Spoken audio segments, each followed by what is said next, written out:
Çox dadlı ciyər paşteti hazırladım. Sizinlə də bölüşürəm. Nazik doğradığım soğanı tavaya töküb əridilmiş yağda qovururam. Ciyərin üzərindəki nazik pərdəni soyub, xırda doğrayıb onu da soğanla bir yerdə qovururam.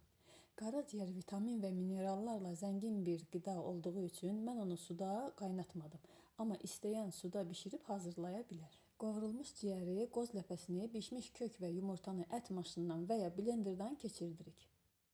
Bu prosesi 3 dəfə təkrar edirik. Ət maşından keçirdiyim paştetə yumuşalmış kərə yağı, zövqə görə duz, istiot vurub, qarışdırıb 3 hissəyə ayırıram.